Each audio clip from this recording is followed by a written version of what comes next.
Hello everyone. Today we are going to understand very important topic, batch sedimentation test. Now whenever I'll be explaining you will realize that it is very simple. However, the data which is obtained after performing the batch sedimentation test is useful for design of thickener. Now, what is thickener? Thickener is an equipment in which the sedimentation is carried out on a industrial scale. Now, what is the meaning of batch sedimentation test, or what is its significance, and what kind of the data we can obtain by performing the batch sedimentation test? Let us try to understand. Now let us try to understand the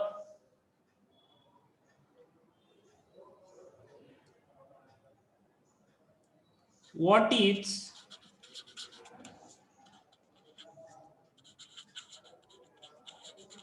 batch sedimentation test.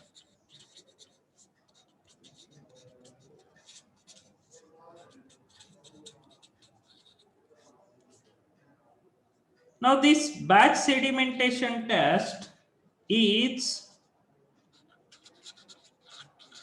the laboratory test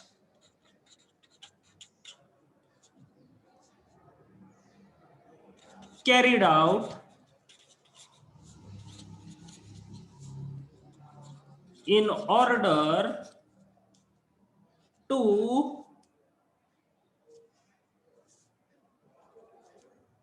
one,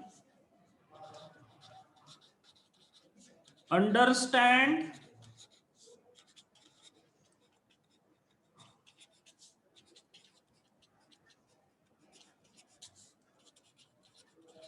settling characteristics of slurry,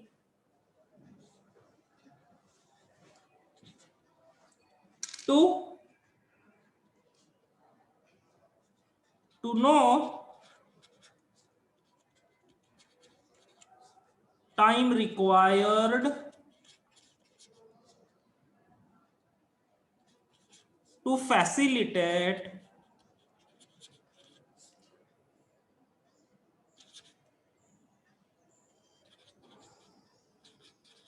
desired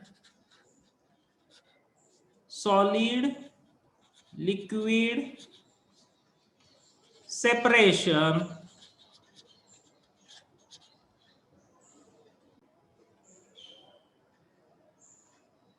to understand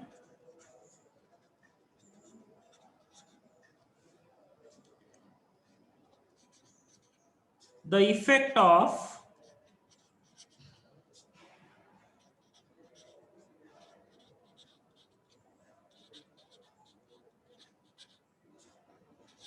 concentration of slurry from which the solids are to be separated,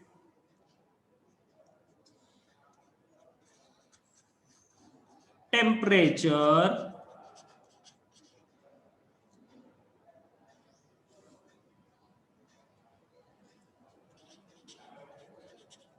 on the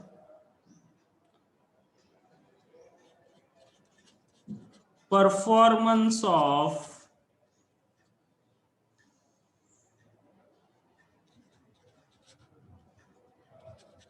sedimentation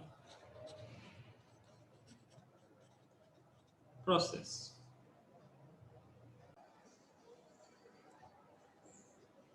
The schematic representation which is shown represent the typical stages in a batch sedimentation test. Now let us try to understand how this test is carried out and what is the meaning of different stages in presented before you. What is the meaning of A, B, C and D? Let us understand the typical stages and characteristics of the batch sedimentation test. So imagine, let C0 is the initial concentration of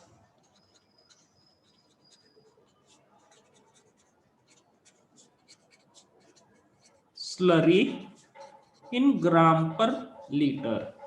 So imagine, say, for just for the sake of understanding, if the initial concentration of the slurry is say 50 grams per liter, so what you have to do is take certain volume of the water, say, add that particular solid, 50 grams of that solid, and make up the volume till total volume is 50 liter. And if you shake it properly, the concentration will represent 50 grams per liter. So but in general, let us consider C0 is the initial concentration of slurry.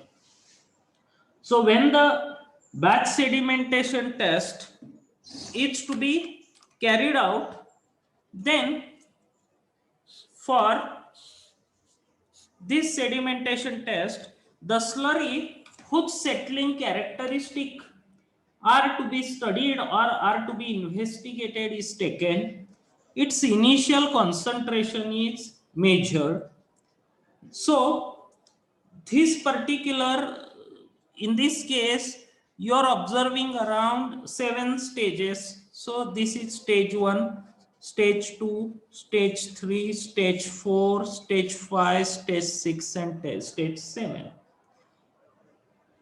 So initially the slurry is taken in a container. Say I am considering the measuring cylinder, and this measuring cylinder is graduated. That means you can note down the height up to the interface. Now in this case it is not shown, but now let us observe whatever I am showing.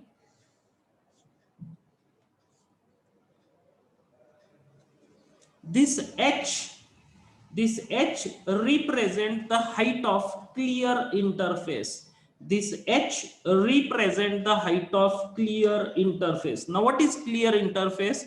Clear intercept means the portion shown by A, and that interface means the boundary between A and B. You can see now in this case the height or the clear interface is this point, up to height up to this. Height of clear interface means height up to this. Now in this case the height of clear interface is corresponding to this line. Likewise the height of clear interface, that is H, is decreasing.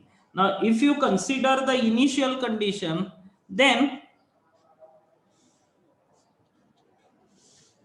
this S0 represent the initial height of the clear interface.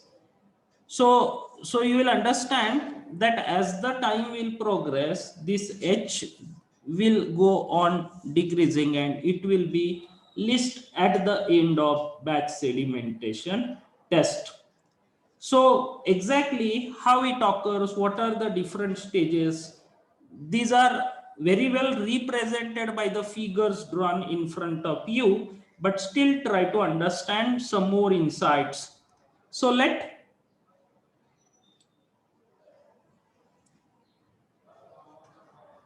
A represent zone of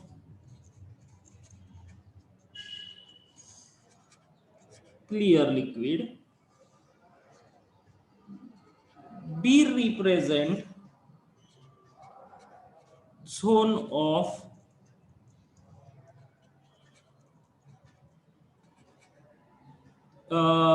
initial, or to be more specific, I will say that zone of uniform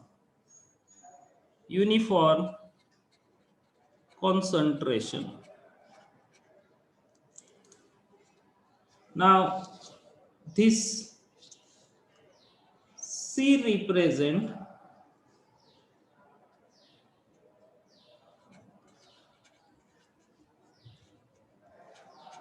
transition zone and D represent zone of settled solids. I'll repeat. A represent zone of clear liquid, B represent zone of uniform concentration, C represent transition zone, and D represent zone of settled solids. Now let us understand more clearly exactly what does it means and what is its significance. I understand, or I consider that you have understood the meaning of A, B, and C and D. So let us discuss it in a more detail.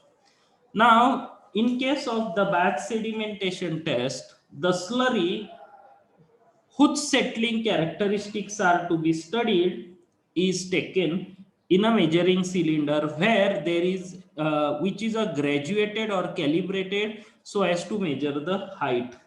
So initially it is agitated properly so as to facilitate the distribution of all the solids in an entire volume of the slurry.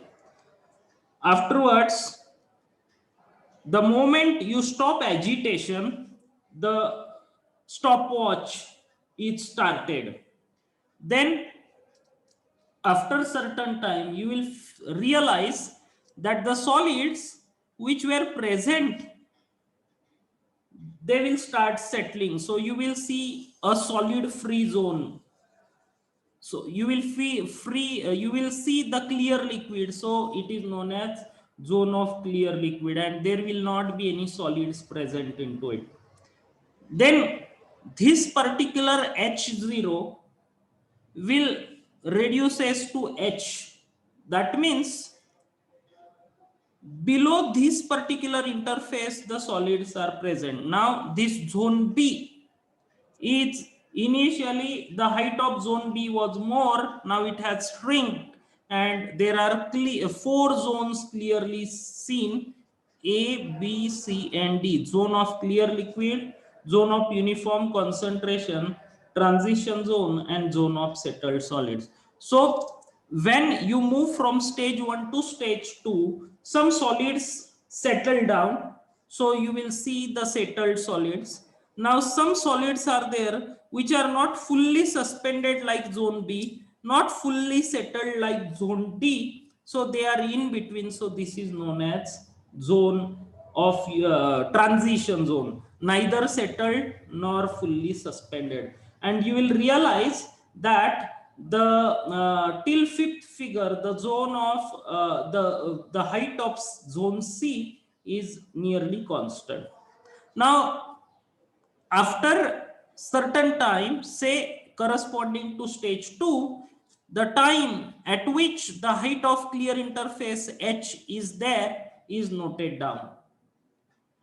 Thereafter, if you wait for certain more time, then you will find the height of zone A will increase. That is, more clear liquid will be available now. The height of zone B will decrease. The height of zone C will remain constant. However, there will be more solids which will be settled now. So the height of zone D will increase.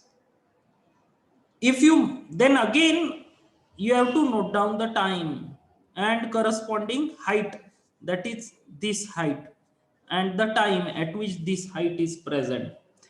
Thereafter, if you move to stage 4, then gradually the volume of the clear liquid or the zone of clear liquid will increase, zone of uniform concentration will shrink, C will remain constant. However, because of more settling of the solid, zone D will increase. When we move to zone 5, stage 5, zone B will disappear. So there will be only 3 zones, that is zone A, where clear liquid is present, zone C, that is transition, zone D, zone of settled solid. So again, the volume of the settled solid or the height of zone D has increased. When we observe stage 6, the C is disappeared and there are only 2 zones, zone A and D. Now, because of the self weight of the liquid which is present in a zone A, this zone D is compressed. Zone D is compressed, and this zigzag line represent that because of the weight of that zone A, liquid in a zone A, the zone D is somewhat compressed. The liquid which is trapped inside is released, and therefore the height of zone D shrinks and height of zone A increases. After this stage is reached, stage 7, even if you wait for an infinite time, the height of zone A and D will remain same. There will not be any change.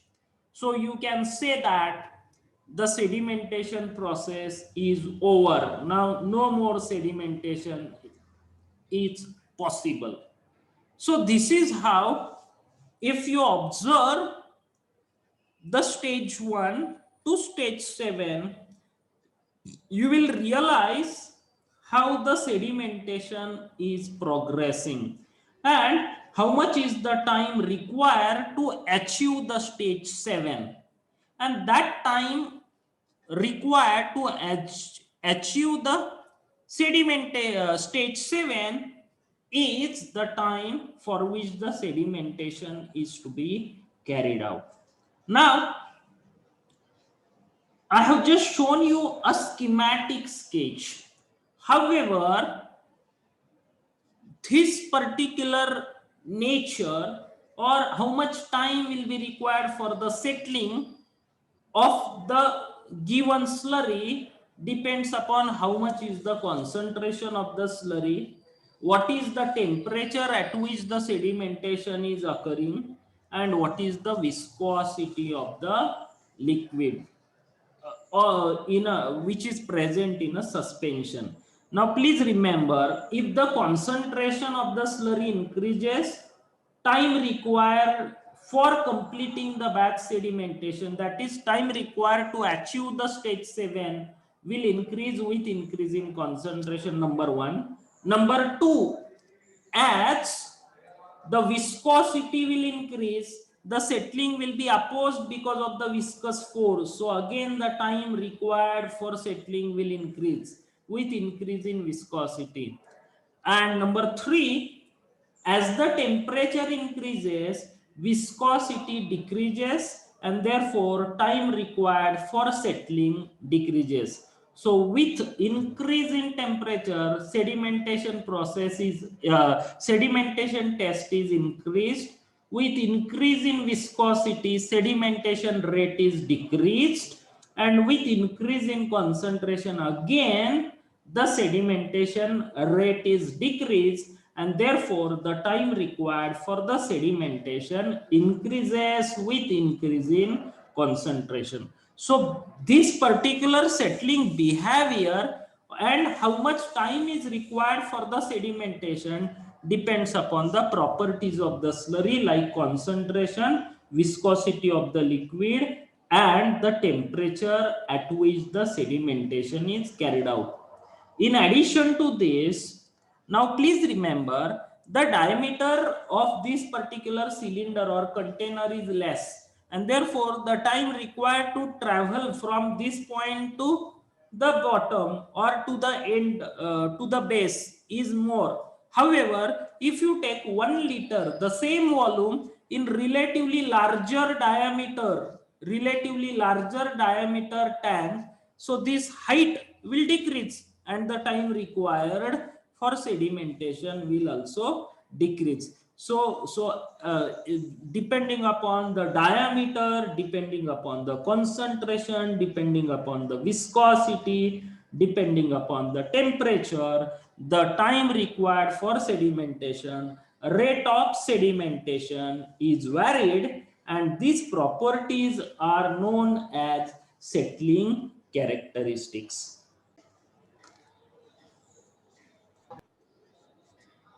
From batch sedimentation test,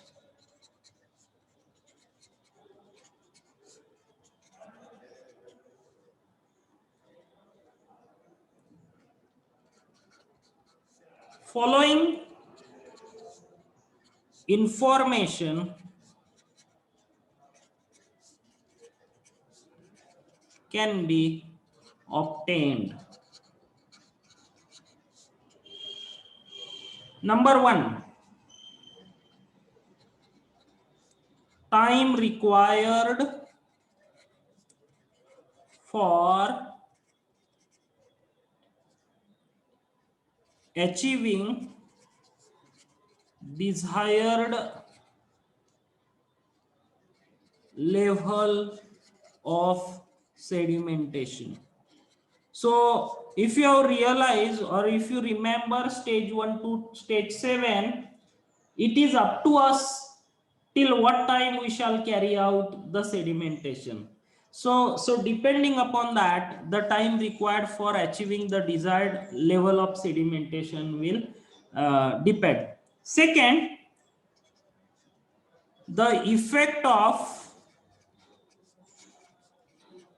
concentration on the time required for sedimentation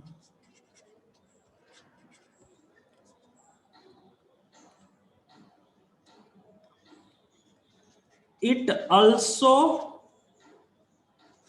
decides the rate of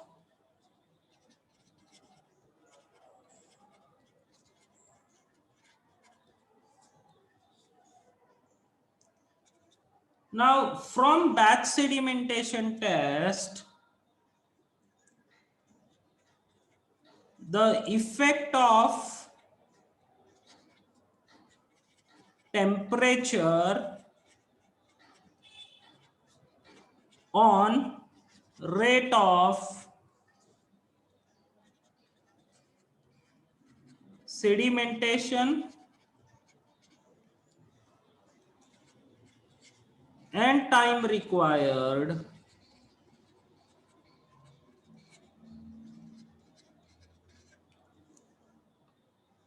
can also be studied.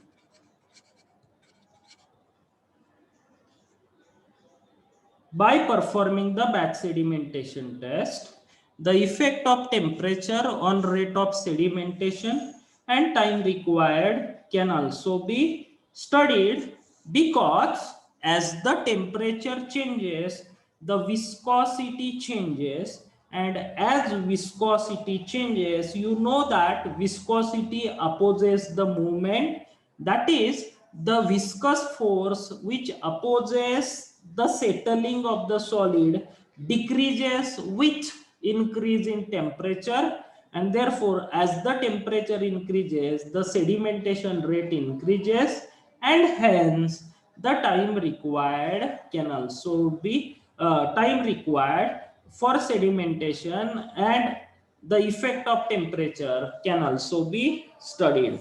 So this is how very important information can be obtained by performing the batch sedimentation test.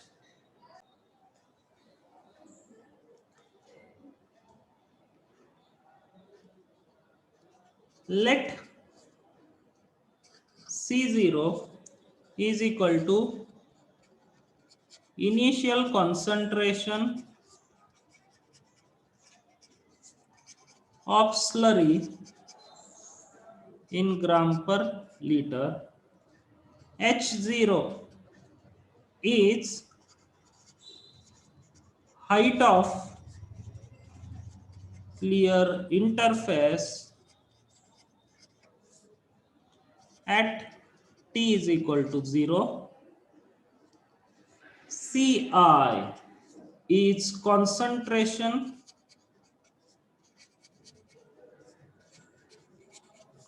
of slurry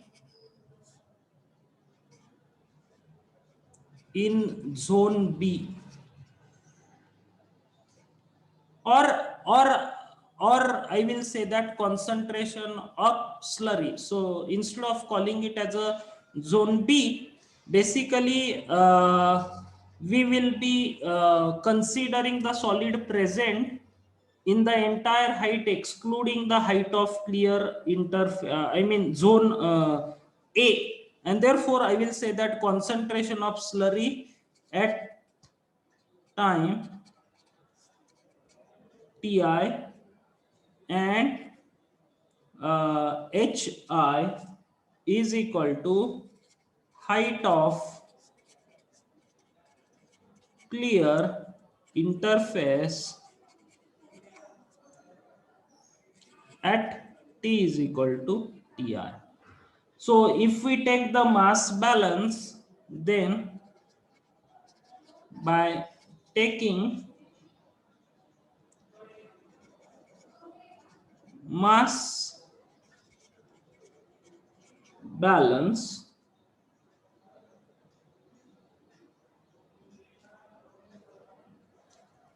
in terms of C and H, that is concentration and height, we can write. Now I have clearly mentioned in terms of C and H. So typically when we take mass balance, there is always the unit of mass on a left side and right side. But here the we will be considering mass, but the unit will be different. So we can write the balance equation as C0 H0 is equal to Ci Hi.